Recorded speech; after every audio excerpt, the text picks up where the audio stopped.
Bapak masih dirawat intensif lah gitu lah. Ya dari dapil juga tetap bokap sering ngurusin bokap juga gitu loh. Jadi dibagi waktunya turun dapil sama ngurusin bokap gitu. Tapi sampai saat ini Bapak juga belum tahu itu abang Amar. Sampai saat ini belum tahu. Sampai saat ini belum tahu karena kita nunggu momennya yang pas gitu loh. Momen yang pas supaya Bapak itu setelah tahu nggak shock. Apalagi Bapak sekarang kan keadaannya lagi nggak baik lah gitu loh. Jadi kalau misalkan kita kasih tahu takutnya shock gitu. Tapi lo sendiri udah nyebut Amar belum? Udah sering sih. Sering. Ya begitu, dia tambah gemuk lah pertama lah, ya kan. Terus dia selalu nanyain bokap, ya kan. Nanyain bokap aja, terus ya udah sering-sering ketemu sama Air, Amala gitu. Kalau tetap harus cerai dengan Ibel? Mungkin seperti itu. Yang penting saya ngelakuin apa yang seharusnya menjadi tanggung jawab saya gitu sebagai adik.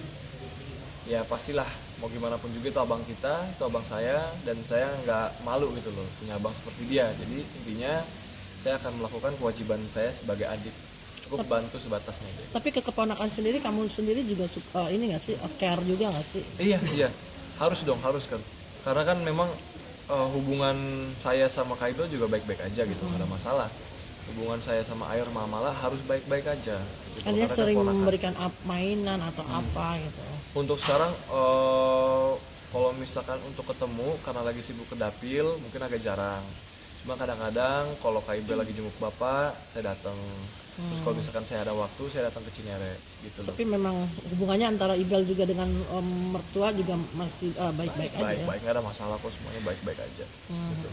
Yang penting apapun masalah yang sekarang lagi ada sama Bang Amar sama Kak Ibel itu tidak berpengaruh lah sama keluarga kita, sama hubungan keluarga kita. Hubungan keluarga kita tetap baik-baik aja. Tapi berpengaruh nggak dengan dapil kamu sendiri gitu? Mungkin ada yang menanyakan kenapa? Alhamdulillah sih masyarakat sudah mengetahui sebetulnya ya, sudah mengetahui dan masyarakat mensupport gitu loh. Karena masyarakat tahu ini kan beda orang gitu ya. Jadi memang prihatinnya masyarakat dapat lah gitu loh. Maksudnya kayak kasihan ini dan lain-lain segala macem. Tapi satu lagi, saya dan Bang Amar kan individu yang berbeda, jadi ya udah masyarakat sih nggak terlalu gimana gitu, nggak ada perubahan apa-apa di dapil. Gitu. Tapi ada nggak satu pesan dari Ibel sendiri untuk kamu sampaikan ke Amar atau apa mengenai akan adanya perceraian ini? Ada. Cuman Bang Amar kan tahu juga, karena kan memang berhubungan sama Om John ya, sama pengacaranya, dan itu kalau masalah itu saya serahkan ke pengacara lah gitu loh. Nggak, kamu sebagai adik itu pernah nggak sih minta Ibelnya kayaknya nggak bisa diterusin atau apa gitu? Kalau Kak Ibel sih ngomong-ngomong gitu aja ya, curhat-curhat gitu aja, sebetulnya nggak panjang-panjang, tapi memang ya apapun keinginannya Bang Amar dan Kak Ibel itulah yang terbaik kan. Saya kan di luar kapasitas saya Mbak untuk ngurusin masalah itu gitu. Yang tadi saya bilang, saya sebagai adik ya melakukan tanggung jawab dan tugas saya aja sebagai adik gitu. Tapi Amar ada pesan nggak untuk Ibel? Jika menjenguk ada pesan atau ada permintaan nggak sih? Jagain aja anak-anaknya. Selama saya di sini, selama gue di sini, jagain aja anak gue, sering main sama Air sama Amala, kasih mereka perhatian layaknya bapak gitu, layaknya gue ada di situ. Karena lo adalah anak kedua, adik gue, dan lo harus gimana caranya ponakan-ponakannya dijaga supaya mereka tidak kehilangan sesosok ayah gitu ya. Kemarin bahwa kan akhirnya harus memikul ke ayah juga ngobatin, terus kemudian kamu juga punya tanggung jawab dapat pesan dari Amar gitu kayak iya.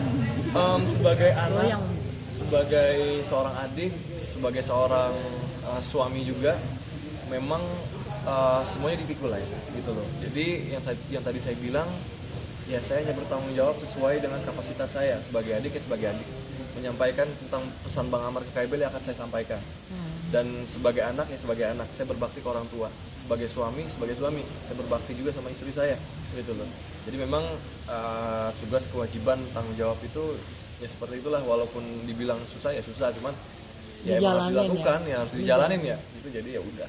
soalnya kemarin ada ini nggak sih pengaruh bahwa kan ada kabar juga nggak enak soal kampanye kamu, nah ini juga mempengaruhi elektabilitas kamu sebagai caleg nggak sih? Akhirnya ngomong ibu-ibu terus malah lagi sama ibu-ibu kayak gitu. Iya, alhamdulillah antusias ibu-ibu, antusias masyarakat itu nggak berubah walaupun memang mereka tahu lagi ada masalah segala macam. Justru mereka malah mensupport. Mereka malah mensupport dan supportnya bagus dan mendoakan yang terbaik lah. Dan mereka juga tahu kan, ibu-ibu semua tahu, mama, masyarakat segala macam tahu ini pribadi yang berbeda, orang yang berbeda. Gitu. Jadi emang nggak sama bisa. Yasmin sendiri. Kamu Oh, sama Yasmin nggak ada sih, nggak ada masalah apa-apa. Sama masyarakat juga nggak ada bedanya sih. nggak ada kelas apapun. Nggak, udah dikasih tahu juga. Ya. Abang kemarin kan sidangnya Abang Amar ya. Abang nggak hadir jadi saksi, nggak diminta atau gimana Bang? Sampai saat ini sih belum diminta. Sampai saat ini belum diminta. Cuma kalau misalkan diminta untuk jadi saksi ya silakan aja, nggak apa-apa.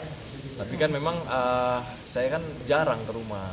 Saya kan jarang ke rumah Kak Ibel. Saya nggak pernah tinggal di sana. Saya tinggal di rumah sendiri kan sama istri. Jadi memang kalau misalkan mau jadi saksi juga susah. Apa yang mau ditanyain kan? Mau seminggu sekali kok datang. Gitu ya. Terima kasih banyak ya Bang. Terima kasih.